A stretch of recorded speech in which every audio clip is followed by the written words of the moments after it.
मी 30 वर्षाचा होतो. मी माझ्यापेक्षा कमी वयाच्या मुलीशी लग्न केलं होतं. माझी बायको दिसायला खूप सुंदर होती. लग्नाच्या पहिल्या रात्री ती बेशुद्ध झाली.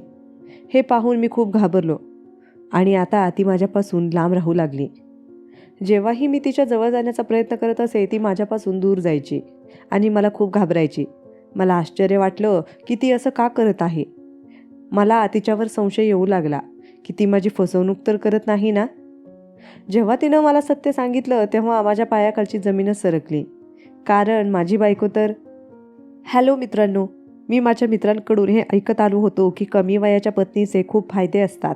एकतर ती भीती आणि संकोचामुळे खूप कमी बोलते. तिला जास्त दुनियादारीचं ज्ञान नसतं. ज्याप्रमाणे तिला रंग द्या त्या रंगात ती रंगते. ती आपल्या नवऱ्याचे प्रत्येक हुकूम पाळते. तिचं मन लहान असतं आणि ती आपल्या नवऱ्यापासून भीतीत असते. त्याच्या तुलनेत मोठ्या वयाच्या पत्नीचे खूप नुकसान असतात. जसं की ती समजूतदार असते, लहान लहान गोष्टींना मोठं करून भांडते, घरात भांडणं करते आणि संपूर्ण घरावर आपला हक्क दाखवते. माझ्या या मित्रांच्या या बोलण्यामुळे मी निर्णय घेतला की मी सुद्धा कमी वयाच्या मुलीशीच लग्न करेन. म्हणून मी माझ्या घरी माझ्या आईला सांगितलं की मी कमी वयाच्या मुलीशी लग्न करेन, तर तुम्ही माझ्यासाठी एखादी कमी वयाची मुलगी बघा. माझं बोलणं ऐकून माझी आई आश्चर्याने माझ्याकडे पाहू लागली आणि म्हणाली, काय बेशर्मासारखा गोष्टी बोलत आहेस? कमी वयाची मुलगी घर सांभाळू शकेल का? आपल्या वयाच्या अयोग्य मुलगी आणशील तर ती आपलं घरसुद्धा सांभाळेल आणि तुलाही. पण मी आईचं ऐकलं नाही. मला लग्न करायचं तर कमी वयाच्या मुलीशीच करायचं, नाहीतर मी लग्नच करणार नाही. माझं स्वतःचं वय 30 वर्षांचं झालं होतं. मला पत्नी पाहिजे होती कमी वयाची. मी माझ्या घराचा एकुलता एक मुलगा होतो. मजबुरीने माझ्या आईला माझं म्हणणं मान्य करावं लागलं आणि त्यांनी माझ्यासाठी कमी वयाची मुलगी शोधायला सुरुवात केली. आणि लवकरच एक अशी मुलगी मिळाली जी मला आणि माझ्या आईला सुद्धा आवडली. तिचं वय जास्तीत जास्त 20 वर्षांचं होतं. तिचं नाव सोनाली होतं. आम्हा सर्वांना ती मुलगी आवडली आणि मग पटकन सगळी लग्नाची तयारी झाली. आज माझं लग्न झालं आणि माझी पत्नी आमच्या खोलीत माझी वाट पाहत होती. मी खूप आनंदात माझ्या खोलीत प्रवेश केला, जिथं माझी नवरी सोनाली बसली होती. ती खूप सुंदर होती. तिच्या सौंदर्याने मी थक्क झालो आणि आनंदित झालो. मी माझ्या हृदयाच्या धडधडत्या आवाजावर नियंत्रण ठेवून तिच्या समोर जाऊन बसलो. किती वेळापर्यंत मी तिच्या रूपाला पाहत राहिलो आणि मनात आनंदित होत राहिलो की मला किती सुंदर पत्नी मिळाली आहे. ती खूपच निरागस दिसत होती. मी सोनालीला फक्त फोटोमध्येच पाहिलं होतं, पण प्रत्यक्षात सोनाली आणखीन सुंदर होती. मी लक्षात घेतलं की तिचं हातपाय थरथरत होते. ती खूपच घाबरली होती. तिला घाबरलेली पाहून मलाही आनंद होत होता. माझ्या मित्रांनी मला सांगितलं होतं की आपल्या पत्नीची जास्त तारीफ करू नको. पहिल्या रात्री तिला इतकं घाबरवून ठेव की ती तुझ्यावर हावी होऊ नये, नाहीतर नंतर तिला ताब्यात ठेवणं कठीण होईल.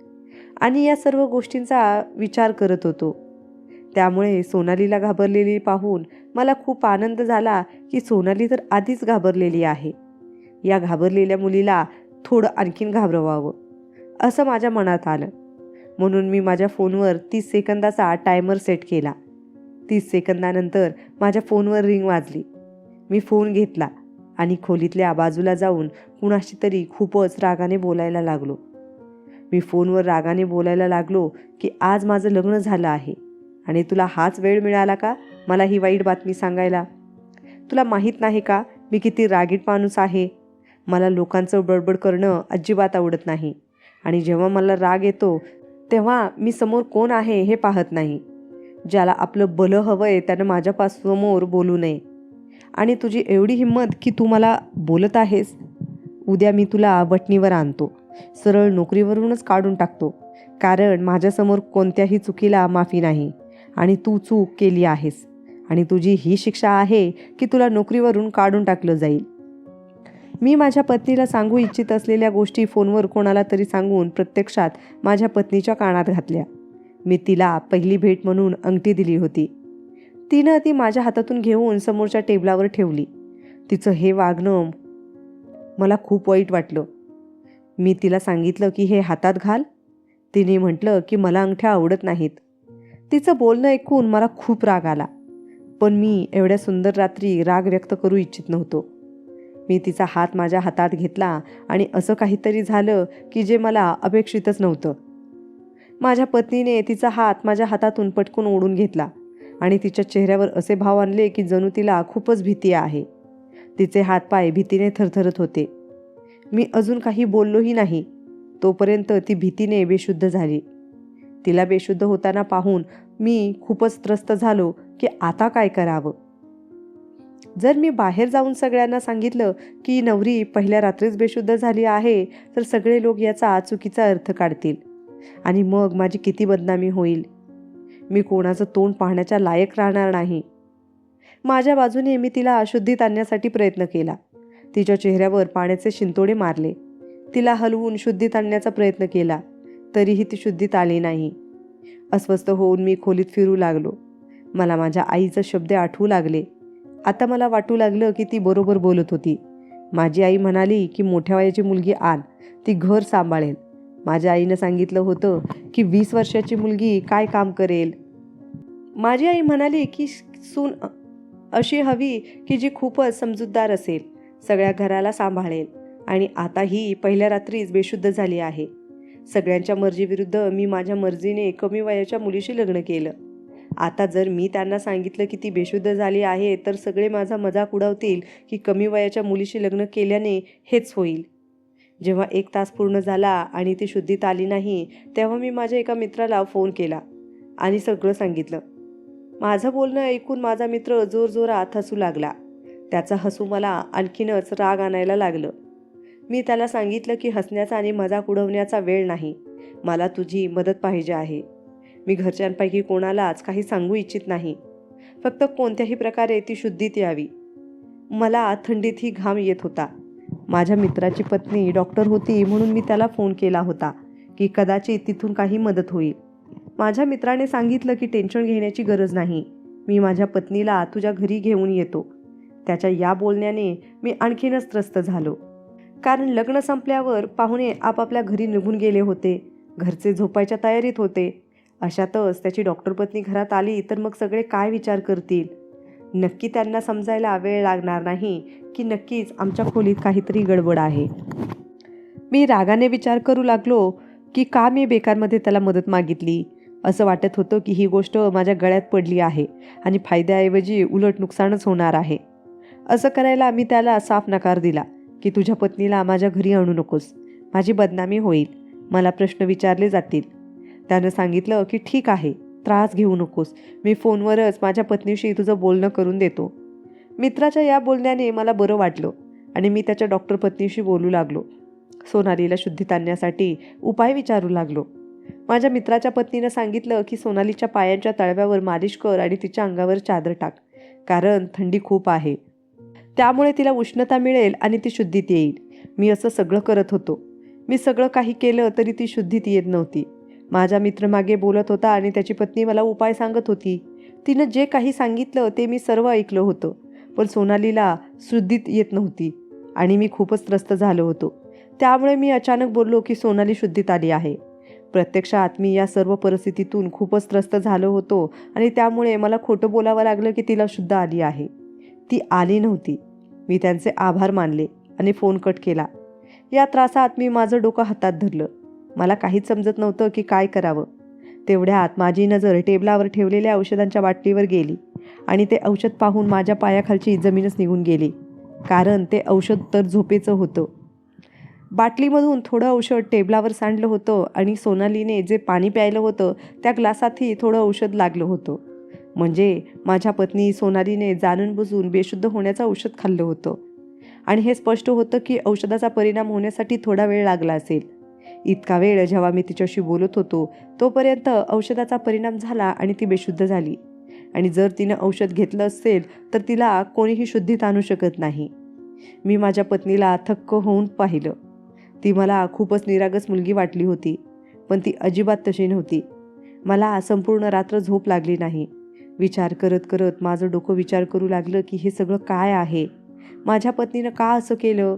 काय ती माझ्यासोबत वेळ घालवू इच्छित नव्हती. तिला मी आवडत नाही. मी संपूर्ण रात्र विचार करत राहिलो. सकाळी सुमारे 4 वाजता दरवाजावर टकटक झाली. 15-20 मिनिटं झाली होती. मी झोपलो होतो त्याला. बसलेल्या अवस्थेतच माझी झोप लागली होती. मी जाऊन पाहिलं तर माझी आई उभी होती. तिला पाहून मी थक्क झालो. यावेळी कोणीही जागत नाही. आई तर एवढ्या लवकर उठत नसे आणि आज तर लग्नाचे विधीही करायचे नव्हते. मी आईला विचारलं, आई तू एवढ्या लवकर का उठली आहेस? काय करतेस इथे? आई म्हणाली, चल बाहेर निघ. मी आश्चर्याने आईकडे पाहू लागलो. मी म्हटलं, आई माझं लग्न झालं आहे आणि ही माझी खोली आहे. मी इथं नाही राहू तर कुठे थांबू? माझं बोलणं ऐकून आईने मला जोरात ओरडली. मजबुरीने मी तिला ठीक आहे चल निघूया म्हटलं. आईने सांगितलं, तू जा, मला सोनालीशी काही बोलायचं आहे. मी म्हटलं, तुला तिच्याशी काय बोलायचं आहे? जे काही बोलायचं आहे ते नंतर बोल, ती सध्या झोपली आहे. मी आईला सांगू इच्छित नव्हतो की माझी पत्नी बेशुद्ध झाली आहे, कारण आईला असं वाटलं असतं की ती माझ्यामुळेच बेशुद्ध झाली आहे. आईने सांगितलं, तुझं लग्न तर तू केलं आहेस कमी वयाच्या मुलीशी, पण काही महत्त्वाच्या गोष्टी असतात ज्या मला नवरीशी बोलायच्या आहेत आणि त्या महत्त्वाच्या गोष्टी मी बोलून जात आहे. माहीत नाही तुझ्या डोक्यात काय भरलं होतं की तू या कमी वयाच्या मुलीशी लग्न केलं. मोठ्या वयाची मुलगी असती तर तिला थोडी समज असती. आता एवढ्या कमी वयाची मुलगी आणली आहेस तर तिला सांभाळणं आपल्यालाच लागेल. जाऊन बघ की ते ठीक आहे की नाही. मी माझ्या आईच्या बोलण्याचा अर्थ समजून घेत होतो. मी समजलो की आईच्या म्हणण्याचा अर्थ काय आहे, पण मला आईला खोलीत जाण्यापासून थांबवायचं होतं. म्हणून मी निरनिराळे बहाणे करू लागलो. जसं मला खूप भूक लागली होती आईला सांगितलं की मला नाश्ता करायचा आहे, माझं डोकं दुखत आहे, कॉफी करून दे. माझं असं बोलणं आईला संशयात टाकत होतं. तिनं मला खोलीबाहेर ढकललं आणि ती आतमध्ये निघून गेली. मी माझ्या खोलीबाहेर उभा होतो. मी तिथं असा उभा होतो की जसं ऑपरेशन थिएटरच्या बाहेर एखादा माणूस उभा असतो आणि त्याला भीती वाटत असते की काही वाईट बातमी येणार आहे असं. आई काही क्षणात बाहेर आली आणि मला आश्चर्याने पाहू लागली. तू अजून इथेच उभा आहेस? मग अचानक माझ्या खांद्यावर ठोपतत म्हणाली, तुझी पत्नी बिलकुल ठीक आहे. मी विनाकारण शंका घेतली होती. आईच्या तोंडून हे ऐकून मी हैराण झालो की आईने कसं तपासलं की माझी पत्नी ठीक आहे की नाही. मी आत गेलो आणि आतलं दृश्य पाहून थक्क झालो. सोनालीचे विस्कटलेले केस, तिच्या ओठांची पसरलेली लाली रात्रीची काही वेगळीच गोष्ट सांगत होती. कदाचित हे पाहूनच आई संतुष्ट झाली असावी, पण माझं समाधान, शांती सगळं बर्बाद झालं होतं. समजत नव्हतं काय करावं. खैर, माझ्या पत्नीला थोडं थोडं हलताना पाहून माझ्या लक्षात आलं होतं की ती शुद्धीत आली आहे, पण मी तिच्याकडे पाहू इच्छित नव्हतो. मी जास्त रागाने खोलीतून बाहेर गेलो आणि पूर्ण दिवस तिच्याशी बोललो नाही. रात्री खोलीत येऊन आरामाने झोपलो. मी कोणावरही प्रकट केलं नाही की रात्री आमच्यात काय घडलं होतं ते. घरातले सर्वजण बोलत होते की दोघंही खुश आहेत. मुलगी खूप चांगली आहे. आपला निर्णय चुकीचा ठरला नाही. लग्नाच्या सर्व विधी चांगल्या पार पडल्या, अशा बऱ्याच चांगल्या गोष्टींबद्दल ते लोक बोलत होते. रात्री मी खोलीत आलो तेव्हा माझ्या पत्नीनं विचारलं की तुमच्यासाठी जेवण वाढू का? आपण सोबत जेवू. मी म्हणालो, सोबत जेवायची काय गरज आहे? सोनाली म्हणाली, नाही, आई म्हणत होत्या की सोबत जेवल्याने प्रेम वाढतं. मी माझ्या पत्नीला रागात पाहिलं. मी म्हणालो, माझ्यासमोर प्रेमाच्या गोष्टी करू नकोस. तू मला फसवलं आहेस. मी तुला खूपच निरागस समजत होतो, पण या निरागस चेहऱ्याच्या मागे इतका मोठं रहस्य आहे हे मला माहीत नव्हतं. समजत नाही आहे की मी तुझं काय करावं. मी घरात कोणालाही काहीही सांगू शकत नाही. हा माझ्या इज्जतीचा प्रश्न आहे. मजबुरीनेच का होईना मला तुला माझ्यासोबत ठेवावं लागेल, पण तू माझ्या मनात कधीही दाखल होऊ शकणार नाहीस. मी माझ्या पत्नीबद्दल असंख्य स्वप्न रंगवली होती, पण तू माझी सर्व स्वप्न चकनाचूर केलीस. सांग, तू हे सगळं का केलंस? आपल्यात रात्री असं काहीही घडलं नव्हतं, तरीही तू आईसमोर असं कसं दाखवलंस की जणू आपल्यात सगळं काही झालं आहे. असं करून तू तुझ्या आईच्या नजरेत एक चांगली सून झालीस, आणि जर मी आईसमोर तुझी सत्यता सांगितली तर उलट माझीच बदनामी होईल, कारण तुझ्याशी लग्न करण्याचा निर्णय माझा होता, माझ्या घरच्यांचा नव्हता. तू लग्नाच्या पहिल्या रात्री माझ्यासोबत हे सगळं का केलं? तू का झोपेचं औषध घेतलं? तुला मी आवडत नाही का, म्हणूनच तू औषध घेतलं, जेणेकरून तुला माझा चेहरा पाहू लागू नये. सांग, का असं केलंस? मी माझ्या पत्नीबद्दल असंख्य स्वप्न रंगवली होती, पण तू माझी सर्व स्वप्न चकनाचूर केली आहेत. सांग, मला फसवलं का? कोण आहे तुझ्या मनात? कोणासाठी तू वफाई करत आहेस? कोणाला अजूनही तुझ्या मनातून तू काढू शकत नाहीस. माझं बोलणं ऐकून सोनाली जोरजोरात रडू लागली. बोलली, अशी काहीच गोष्ट नाही आहे. एकदा माझं बोलणं तरी ऐकून घ्या. मी म्हणालो, ठीक आहे, सांग काय गोष्ट आहे. माझं बोलणं ऐकून ती थोडा वेळ शांत राहिली. मग रडत रडत बोलली, मी सांगू शकत नाही, मला लाज वाटते. मी आश्चर्याने सोनालीकडे पाहू लागलो. मी माझं डोकं पिटलं. अजब मुलगी आहे. स्वतःच म्हणते की माझं बोलणं ऐकून घे आणि स्वतःच म्हणते की मला लाज वाटते. माझं डोकं हातात धरून मी बसलो होतो. माझ्या मनात विचार आला. मी सोनालीला रडताना सोडून रागानं खोलीतून बाहेर गेलो. आमच्या घरात काही नातेवाईक थांबले होते. सर्वांच्या समोर सोनाली माझ्याशी असं वागत होती जणू आमच्यात खूप प्रेम आहे. आम्हा दोघांना जवळपास पाहून सर्व नातेवाईक आपापसात बोलत होते की तुमच्या मुलगा सुनेमध्ये खूप प्रेम आहे. देव दोघांची जोडी कायम ठेवो. आणि हे ऐकून आई गर्वाने मान वर करून बोलत होती, होय, शेवटी मुलगा कोणाचा आहे? मी त्याला संस्कारच असे दिले आहेत की आपल्या पत्नीसोबत प्रेमाने राहा. मी इतर सासूंसारखी नाही आहे की मुलगा सुनामध्ये भांडणं लावून देईन. सर्वजण मला खूप नशीबवान समजत होते, पण वास्तव तर अगदी याच्या उलट होतं. आमच्या लग्नाला बरेच दिवस झाले होते आणि मी सोनालीला स्पर्शही केला नव्हता. आता मला जाणवू लागलं होतं की मी खूप मोठी चूक केली आहे. मला एखाद्या समजदार मुलीशी लग्न करायला हवं होतं. कमीत कमी आज माझं जीवन असं तरी नसतं. जर तिला काही समस्या असती, काही अडचण असती तर ती मला सांगितली असती. आता मी कधी कधी विचार करू लागलो होतो की मला आईला सगळं सांगितलं पाहिजे, पण मी स्वतःला थांबवतो, कारण मग आई मला टोमणे देईल की आणा कमाई वयाची नववधू. आता स्वतःच तिला सहन करा आणि आई जी सर्वांसमोर मानवर करून चालत होती तिची मानही झुकेल. रात्री मी खोलीत गेलो तेव्हा ती आरशासमोर उभी राहून तिचे केस बनवत होती. तिला पाहून माझं मन बेकाबू होऊ लागलं. मी स्वतःला अधिक काळ थांबवू शकलो नाही आणि तिला मागून मिठीत घेतलं.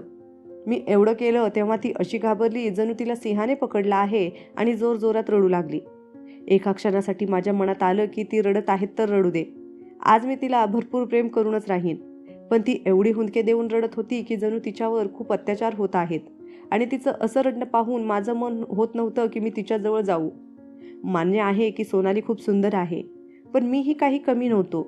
मीही चांगला स्मार्ट होतो. तरी सोनाली माझ्यापासून एवढी दूर का राहते हे समजत नव्हतं. आता मला खात्री पटू लागली होती की नक्कीच ती कोणाच्या तरी प्रेमात आहे आणि ती माझ्याशी लग्न करायला इच्छुक नव्हती. कदाचित तिच्या घरच्यांनी जबरदस्ती माझ्याशी तिचं लग्न लावलं असेल. हे विचार येताच माझं मन खिन्न झालं. मी तिच्यावर प्रेम करायला लागलो होतो. तिच्या निरागसतेने, तिच्या सौंदर्याने माझ्या मनात तिच्या प्रेमाची लाट उचलू लागली होती. ती एवढी सुंदर, नाजूक होती की ती हुंदके देऊन रडत होती तेव्हा माझं मन व्हायचं की मी तिला माझ्या मिठीत लपवून ठेवावं आणि सांगावं की तू तुझ्या मनातील सगळं भय, सगळं संकट दूर कर. मी तुला इतकं खुश ठेवीन की तू आनंद सावरणार नाहीस. पण ती मला हे सर्व करण्याची संधीच देत नव्हती. मी माझं मन मारत राहिलो. मग मी माझी समस्या कुणाला तरी सांगितली. जो ना माझा नातेवाईक होता ना माझा मित्र. त्याने सांगितलं की काही मुली खूप निरागस असतात, त्यांना प्रेमाची गरज असते. अशा मुलींसोबत प्रेमाने वागल्यास त्या हळूहळू सामान्य होतात. पण सोनालीवर प्रेमाचाही परिणाम होत नव्हता. मी तिच्यासोबत प्रेमाने वागत होतो. ती माझ्या बोलण्याचं हसत हसत उत्तर देत होती. पण रात्री ती माझ्यापासून अशी दूर धावत होती की जणू मी तिला खाऊन टाकणार आहे. एक दिवशी मी तिला विचारलं, सांग, त्या रात्री तू स्वतःला बेहोश का केलं होतंस? माझं बोलणं ऐकून सोनाली काही वेळ शांत राहिली. मग म्हणाली, मला नव्हतं असं वाटत की तुम्ही माझा तिरस्कार करावा. जर तुम्ही माझ्याजवळ आला असतात तर तुम्हाला माझ्यावर तिरस्कार आला असता आणि मला नव्हतं असं वाटत की तुम्ही माझा तिरस्कार करावा. सोनालीचं बोलणं ऐकून मला खूप आश्चर्य वाटलं. मी म्हणालो, तुझ्याजवळ आल्यावर मला तुझ्यावर तिरस्कार कसा होईल? तू तर माझी पत्नी आहेस. जितके आपण जवळ येऊ तितकं आपल्यात प्रेम वाढेल. मग तिरस्कार कसा होईल?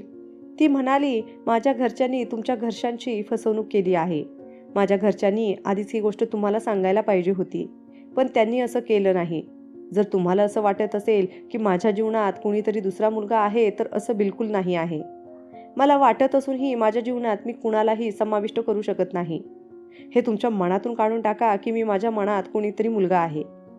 हे ऐकून मला आनंद झाला की सोनालीच्या जीवनात कोणताही मुलगा नाही आहे. पण तिची दुसरी गोष्ट ऐकून मला खूपच आश्चर्य वाटलं. ती म्हणाली, मला माफ करा, माझ्या कारणानं तुमचं जीवन खराब झालं आहे. सोनालीच्या गोष्टी मला धक्का देत होत्या. मी म्हणालो, जे काही सांगायचं आहे ते एकाच श्वासात सांगून टाक. तुझ्या समस्यांना सोडवण्याचा मी प्रयत्न करीन. शेवटी मी तुझा पती आहे. तू मला तुझं काहीही सांगू शकतेस. तिनं मला अशी गोष्ट सांगितली जी ऐकून माझ्या पायाखालची जमीनच सरकली. ती म्हणाली, मला असा आजार आहे जो जन्मजात काही मुलींमध्ये असतो. मला आजपर्यंत कधीही पिरियड्स आले नाहीत. माझी आई मला डॉक्टरांकडे घेऊन गेली होती. डॉक्टरने सांगितलं होतं की तुमची मुलगी कधीही आई होऊ शकत नाही. आणि डॉक्टरांनी हेही सांगितलं की तुमच्या मुलीचं कधीही लग्न करू नका, कारण तुमची मुलगी आई होण्यासोबतच आपल्या पतीला शारीरिक सुखही देऊ शकणार नाही. कदाचित माझी आई डॉक्टरांची ही गोष्ट मानली असती, पण कुणीतरी माझ्या आईच्या कानात भरलं की याचा इलाज होतो. मग बस, लालसेने आणि आपला भार दूर करण्यासाठी माझ्या आईने मला तुमच्या गळ्यात बांधलं. पण मला माफ करा, यात माझी कोणतीही चूक नाही. मी माझ्या आईला खूप विनंती केली की माझं लग्न करू नका, पण तिनं ऐकलं नाही. त्या रात्री मी स्वतःला बेहोश केलं, कारण तुम्हाला माझ्याजवळ आल्यानंतर निराशा मिळाली असती. एवढं सांगून सोनाली रडू लागली. रडत रडत ती म्हणाली, मी जाणते की मी तुम्हाला काहीही देऊ शकत नाही. मी तुम्हाला काही सुख देऊ शकत नाही, पण तरीही माझ्या मनाच्या हातून जबरदस्ती केली गेली आणि मी तुमच्या प्रेमात पडले. तुमच्या आयुष्यातून दूर जाईन असं वाटलं होतं, पण तुमच्या प्रेमात अडकले आहे आणि आता तुम्हाला सोडूनही जावंसं वाटत नाही. असं वाटतं आयुष्य मी तुमच्या मिठीत घालवावं, पण मला माहीत आहे की हे शक्य नाही. तुम्ही मला सोडून जाऊ शकता आणि तुम्ही तुमच्या आवडीच्या दुसऱ्या मुलीशी लग्नही करू शकता. तुम्ही खूप चांगले माणूस आहात. तुम्ही मला इतके दिवस तुमच्या घरात ठेवले आहे. मी तुमचे हे उपकार कधीच विसरणार नाही. सोनालीचे शब्द माझ्या डोक्यात एकामागून एक बॉम्ब टाकत होते. एवढ्या गोड आणि सुंदर मुलीसोबत असं काही घडू शकतं याची मी स्वप्नातही कल्पना केली नव्हती. ती निघून जाण्याच्या विचाराने माझ्या मनात एक वेदना निर्माण झाली. मला तिला कोणत्याही किमतीत गमवायचं नव्हतं. काही दिवसातच मी तिच्या प्रेमात पडलो. सोनाली माझ्यावर प्रेम करते हे जाणून मला खूप आनंद झाला होता. सोनालीची कहाणी ऐकून माझं मन दुःखाने भरून आलं, पण तिने माझ्याशी प्रामाणिकपणे सगळं सांगितलं हे पाहून मला थोडं समाधान मिळालं.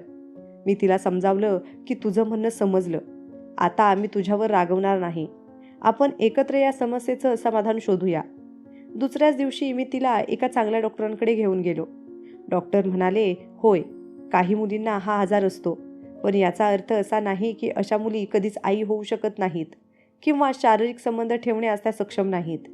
या आजारावर उपचार केले जाऊ शकतात, परंतु ते थोडेसे महाग असतात आणि त्यासाठी बराच वेळ लागतो.